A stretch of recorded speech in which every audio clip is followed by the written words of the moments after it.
Hola Alem Cochrane, hola Colo, ¿cómo están? Saludarles a todos los que se van a conectar a este live. Voy a contarles de inmediato de qué se trata.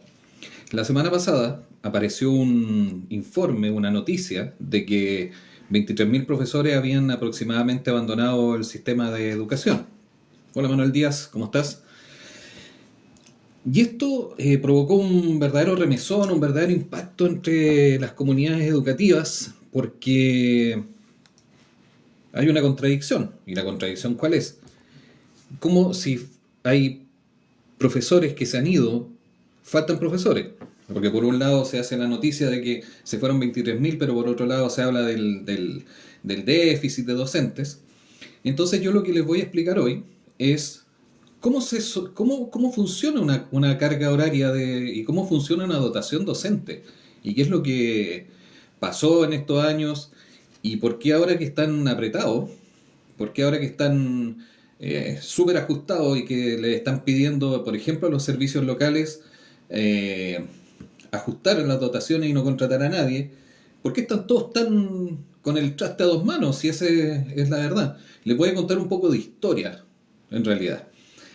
Entonces, ¿cómo comienza esta historia? Esta historia comienza en el año 82, cuando el Ministerio de Educación traspasa los sistemas de educación desde el nivel estatal al nivel municipal.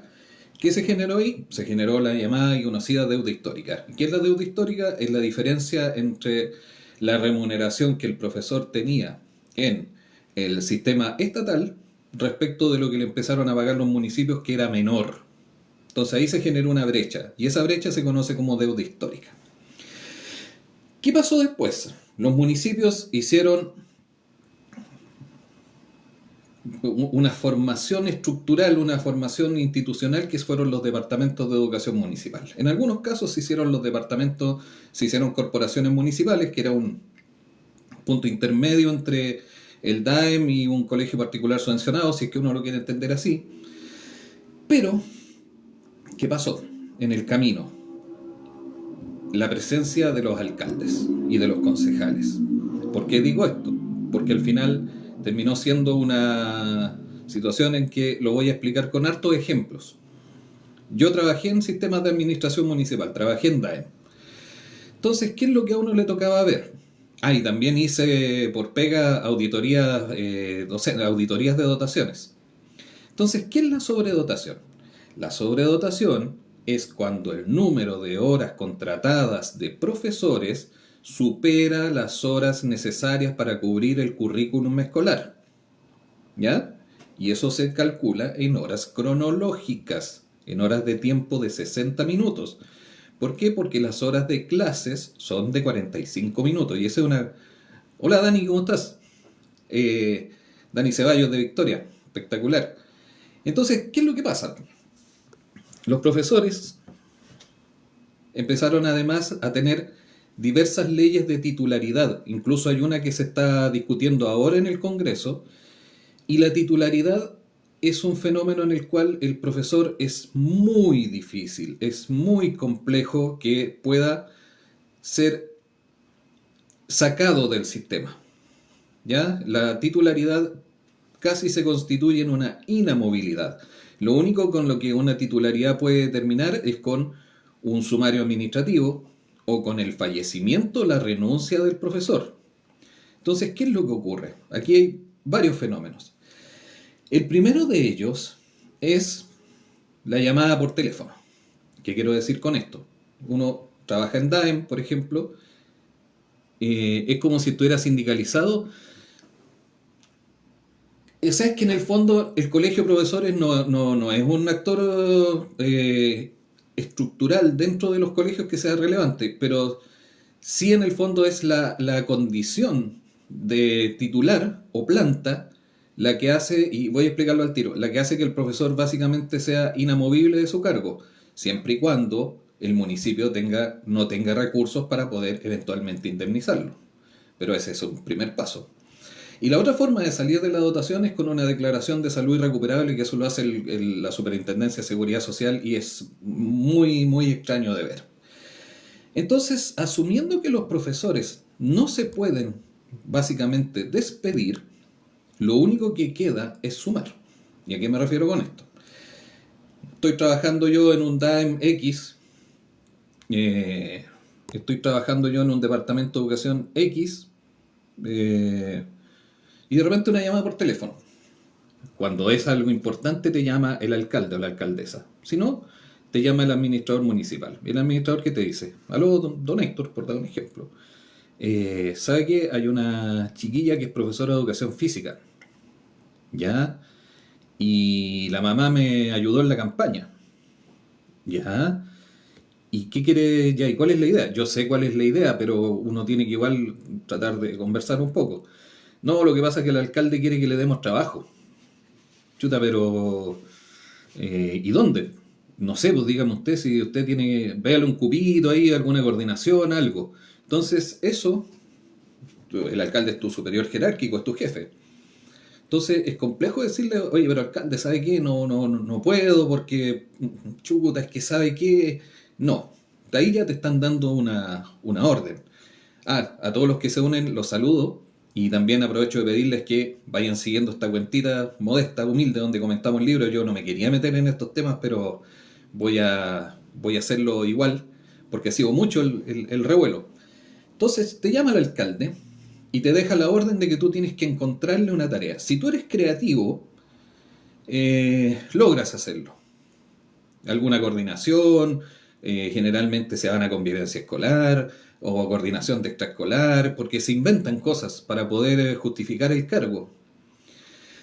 Ese es el primer elemento. El segundo, no, espero que se haya entendido, el primero es, lo vamos a denominar el telefonazo. Eh, Don Héctor, ¿sabe que hay un hijo de la dirigenta que no sé qué, que la señora es importante o que es fregada, y me dijo que su hijo está sin trabajo, y ahí el hijo que hace es profesor? Ya, entonces búsquele una peguita ahí, vea por favor que lo puedan colocar en alguna parte, y a ti no te queda otra que verle una peguita y buscar colocarlo en alguna parte. Ese es el primer factor. El segundo son aquellos profesores que, por ejemplo, tú vas a una escuela, anécdota, me toca a la puerta una profesora y me dice, don Héctor, ¿usted? Sí, le digo yo, pasa adelante, tome asiento. ¿Qué necesita? Lo que pasa, me dice, es que yo no quiero hacer clases este año. ¿Ya? ¿Usted no quiere hacer clases? No quiero. Ya llevo... Y yo como no los conozco, ¿y este es su primer año que usted no quiere hacer clases? No, me dijo, si yo llevo 10 años sin hacer clases. ¿Ya? ¿Y cuántas horas tiene? 44. 44 es el máximo de horas que un profesor puede tener. ¿Y qué hace usted en la escuela? Nada. No me dan clases ni nada porque yo tengo problemas con los niños, no puedo trabajar porque estoy cansada. Entonces tú quedas mirando la situación y dices, oye, tienes 44 horas, un profesor relativamente costoso, y la profesora va y te declara con absoluto desparpajo, y aquí estoy hablando de una anécdota que es cierta, que no, que no quiere tener clases, que no quiere hacer clases. Y cuando tú le dices, oye, pero colega, si usted es profesora, su trabajo es hacer clases. Es que no, es que yo no quiero, es que yo hablé con la directora, es que yo hablé con no sé quién, y no, yo no voy a hacer clases. ¿Y qué te queda a ti ahí? ¿Qué puedes hacer? Entonces, son docentes que ellos mismos o alguien, director o alguien, declaró que no podían estar en el aula y que por lo mismo ellos asumen como un derecho propio no hacer clases. Y resulta que tú dices, oye, pero son 44 horas. Entonces, ese profesor que en algún momento tuvo que hacer clases y después por cualquier motivo se negó a seguirlo haciendo, porque eso es derechamente lo que pasa, que se niegan, o bien ustedes dirán, oye, pero ¿cómo es posible? Eh, pero ocurre. Otro tipo de colegas, los profesores que están en las bibliotecas. En algún momento, profesores que por edad, que por alguna situación particular, porque no le caen bien al director, terminaron profesores. 44 horas, costosos, terminaron en la biblioteca, como encargados de CRA, como coordinadores del el CRA, el Centro de Recursos de Aprendizaje, que es el nombre eufemístico que se les da a la biblioteca, y terminan ahí. Y resulta que tú dices, este profe debería estar haciendo clase, pero no, te explica el director que mire, que la colega, que tiene muchos problemas, que no sé qué, que no sé cuánto, y yo la dejé. Entonces, todos los años se hace un instrumento en la educación municipal que se llama el PADEM. Y en el PADEM los directores te declaran qué profesores y cuántas horas te van a pedir para cada profesor. ¿Cuánto gana un profesor con 44 horas aproximadamente? Pregunta Dani.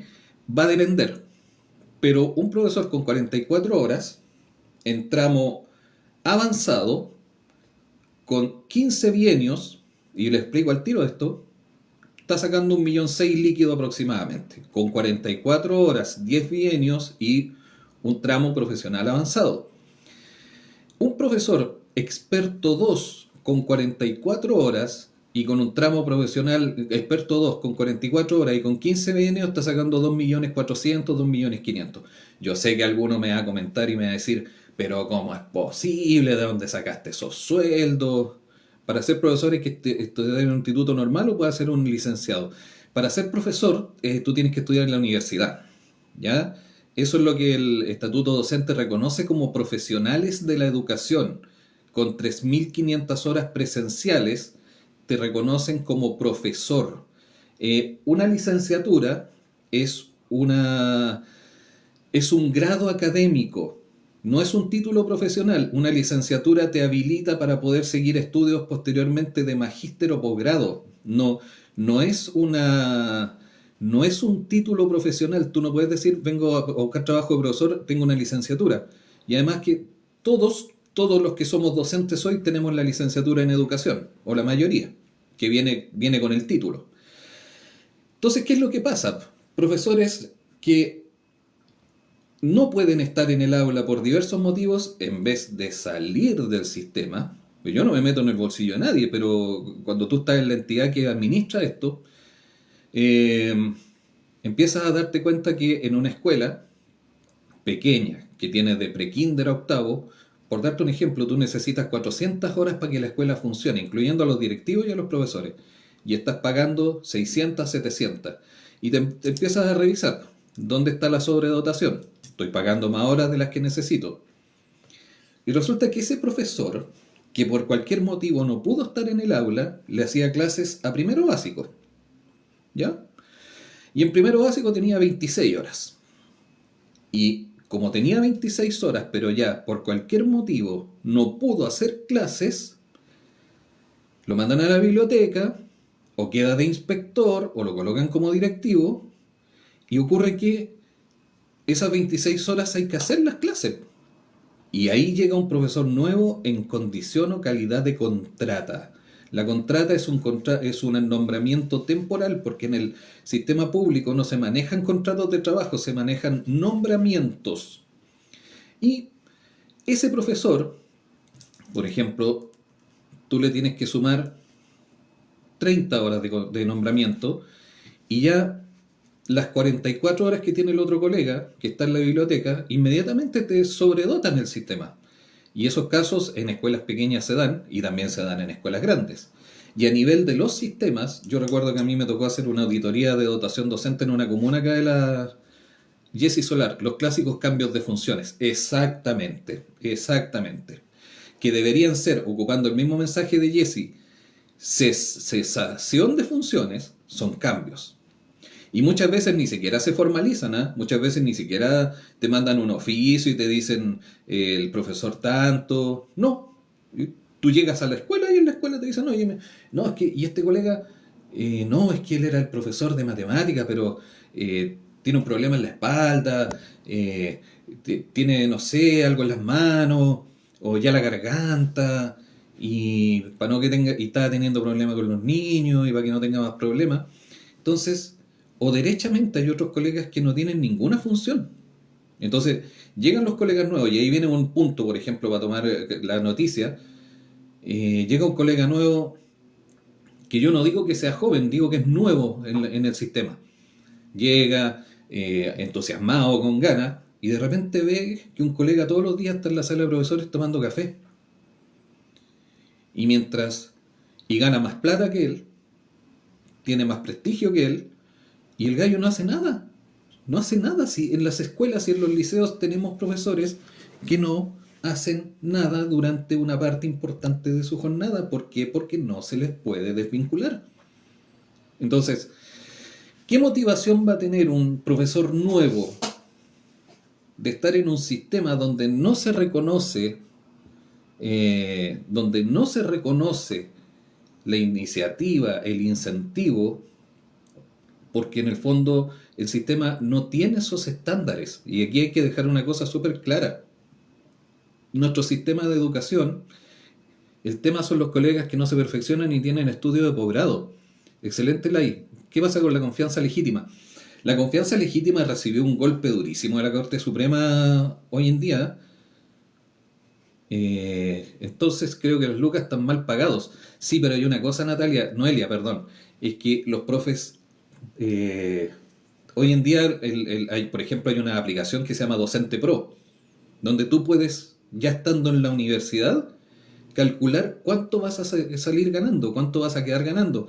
Hay plataformas para ver la empleabilidad. Entonces, no es como, por ejemplo, en la época donde estudié, cuando estudié yo salí el año 2000 de la universidad, y ahí no tenías ninguna herramienta, te lanzabas a la vida como pararte al borde del precipicio y te tirabas y nomás, pues.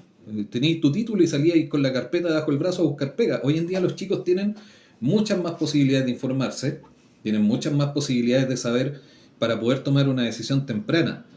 Entonces, hoy en día es muy raro que alguien te pueda decir con base, oh, yo no tenía idea que cuánto iba a ganar.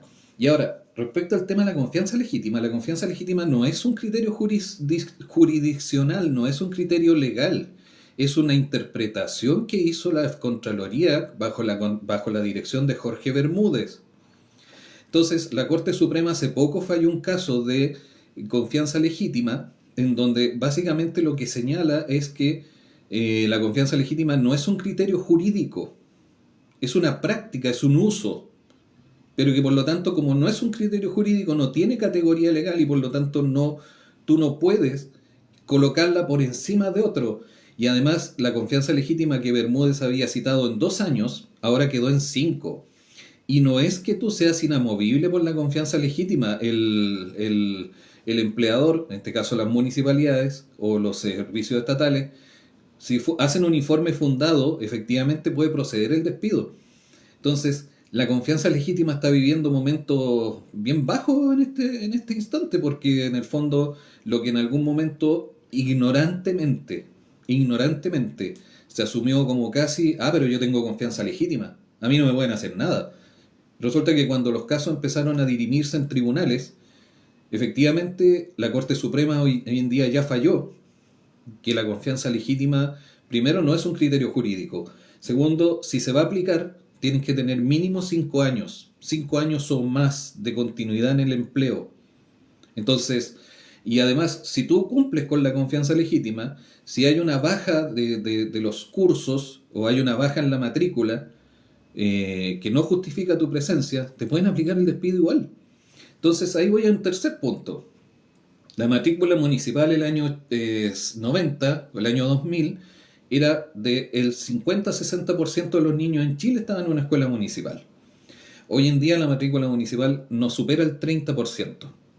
Les invito a que me sigan a los que están presenciando este live y me hagan las preguntas que estimen pertinentes. Trato de explicar todo lo que me preguntan. Y resulta que la matrícula desciende. Por lo tanto, tú tienes la asignación de zonas, salarios más altos. Sabes que más que la zona, Rodrigo María Ángel, lo clave, por ejemplo, es la asignación de estudiantes prioritarios. Esa es una asignación alta y que tiene que ver como un incentivo para irte a trabajar a zonas más vulnerables. La zona está normada, 25, 15, 100% de zona, pero la zona es un tramo de la remuneración. No es que tú ganes otro sueldo. Y bajó la matrícula escolar, y resulta que te quedaste con cursos de 10 niños y tienes el primero básico A, el primero básico B, tienen 12 niños el primero básico A, lo que usted expone no se ajusta a la realidad. ¿Quién fiscaliza la corporación? El ministerio.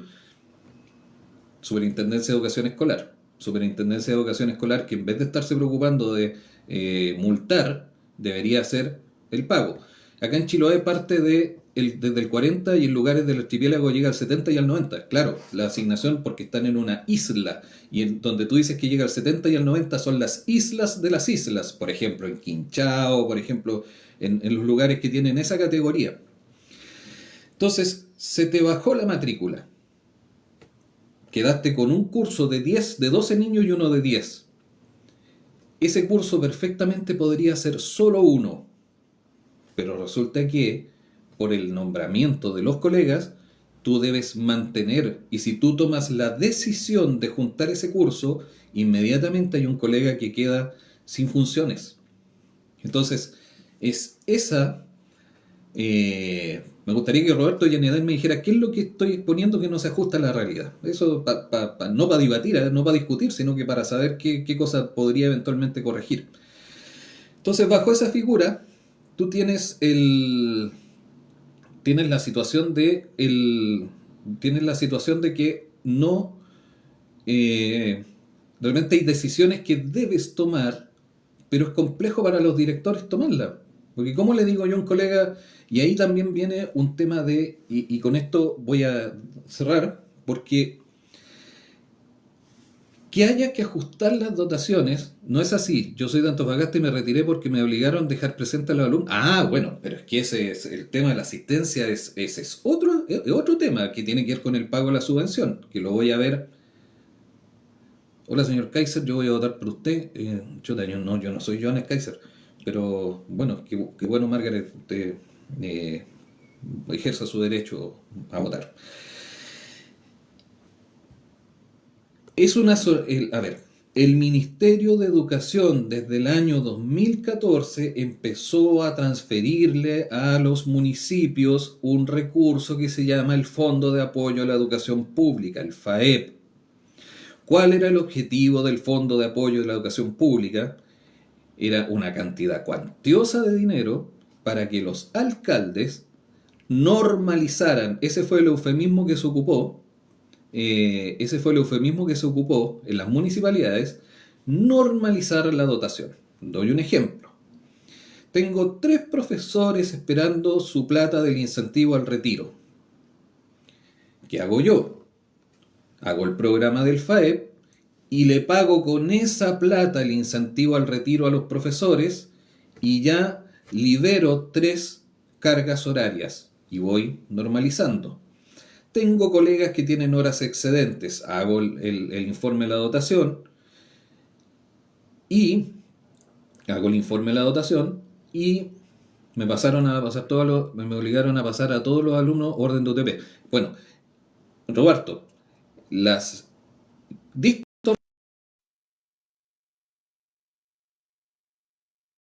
es que efectivamente lo que tú dices es cierto, pero no tiene mucho que ver con lo que yo estoy hablando. Hoy en Chiloé ya pasamos a corporaciones SLEP. Exactamente.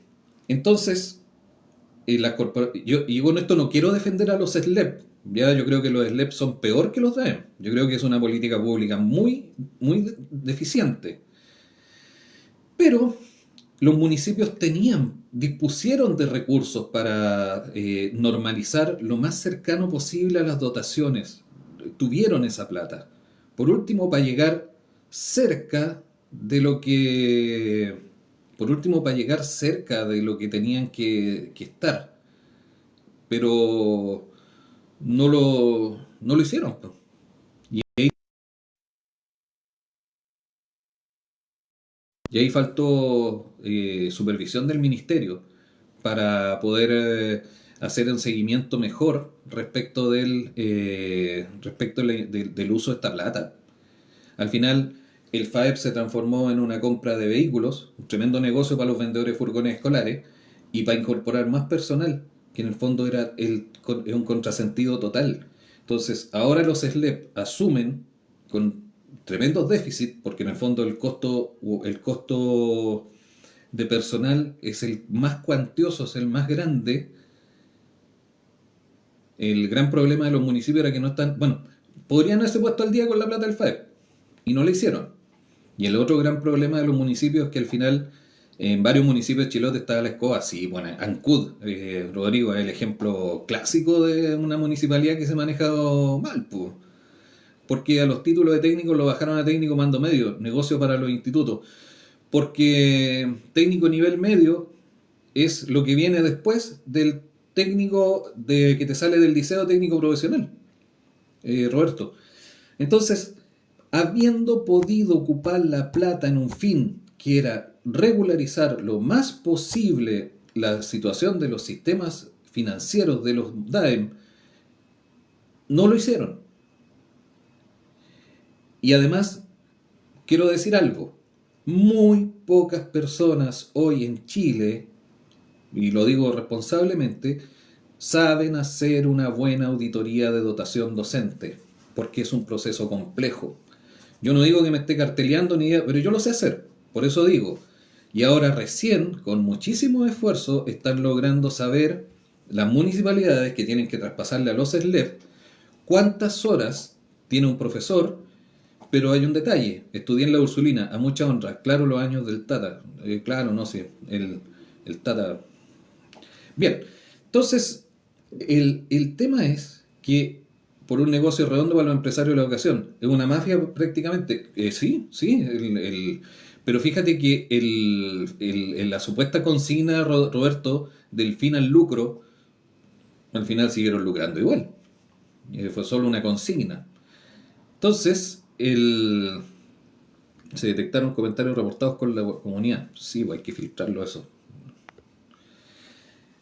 Eh, porque se protegen ustedes mismos. Entonces, al final, estamos hoy en día enfrentando una situación, y esto es igual que en salud. Eran otros tiempos, educación seria y de calidad. Sí, sí, la educación tenía... ¿Sabes lo que tenía Damiana? La educación distinta a hoy es que la educación en otros tiempos, eh, muchos docentes contrata que no hacían la hora. Ah, ya. Damiana, ¿sabes cuál es la diferencia? Que en los años 80, en los 90 y los 2000 se mantenía una estructura jerárquica. Y los directores eran directores. Hoy en día,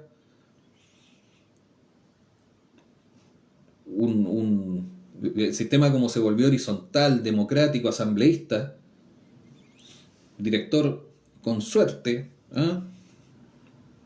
Si es bueno, trata de hacer lo que puede. Uno de los problemas que se dio que en Castro es muchos docentes contratan que no hacían la hora. Y es lo mismo que dije, Rodrigo, al inicio. Muchos docentes políticos, y al pasar al ELEP, cortaron a muchos y otros tuvieron que cumplir. Y efectivamente, el tema es que y algunos, y ¿sabes lo que pasó con el tema de los docentes a contrata? Que como una forma de popularizarse, de ser queridos, los gobiernos dictaron las famosas leyes de titularidad docente. Entonces, tú tenías en una escuela un profesor titular que lo tienes en la biblioteca porque no quiere o no puede o algo pasa que no hace clases, y además después, cumpliendo con los requisitos, el docente que lo reemplazó, que estaba a contrata, también pasa a titular. Entonces, tú tenías 44 horas, por dar un ejemplo, de sobredotación, y después, no sé, llega un compadre pesado o alguien, o derechamente el ajuste se hace imposible de soslayar, y te dicen, oye, el colega que llegó a contrata, el último que llegó, va a tener que irse, y la colega que está en la biblioteca va a tener que tomar su hora de clase. No, no, no, no, no, no, no, señor, porque el colega pasó a titular el año pasado porque cumplía con los requisitos. Entonces, las famosas leyes de titularidad, si bien es cierto, son un beneficio para los profesores, para los colegas que lo ha beneficiado, pero lo que han hecho también es sobredotar el sistema de docentes. Entonces ustedes me dirán, oye, pero ¿cómo es que faltan profesores? Esto es lo mismo que en salud. Faltan profesores especialistas. ¿Ah? Tengo un sobrino profesor en Chiloé, me dice todo un desastre. Sí, los SLEP. Y les voy a contar un poquito la historia de los... eh, les voy a contar un poquito la,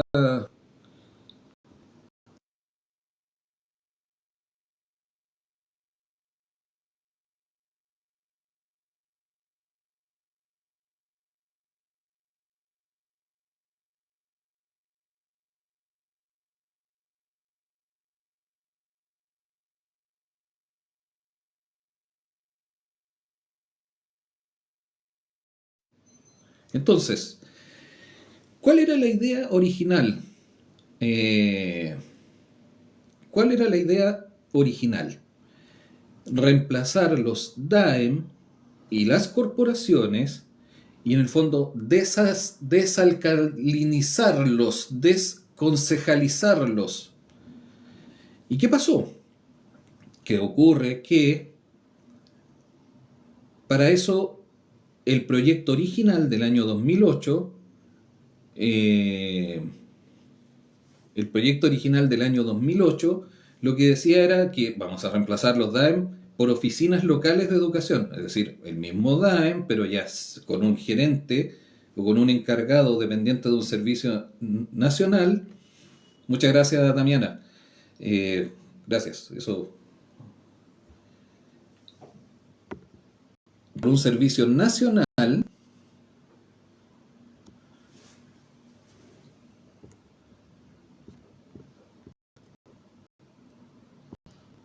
por un servicio nacional de educación, y este servicio nacional de educación lo que debía hacer era comunicarse eh, con cada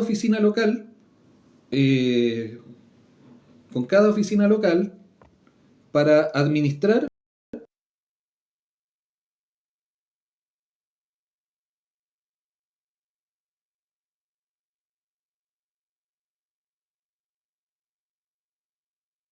una persona que yo tuve la oportunidad de conocer. Se les ocurrió luminosamente que no, que había que hacer, eh, que había que hacer oficinas pluricomunales, multicomunales. O sea, si cambiaron, si teniendo la misma administración a 10 cuadras de la escuela demoraban meses en cambiarte un vidrio, imagínate cuánto se van a demorar cuando una sola institución tiene que hacerse cargo de una comuna que está a 150 kilómetros.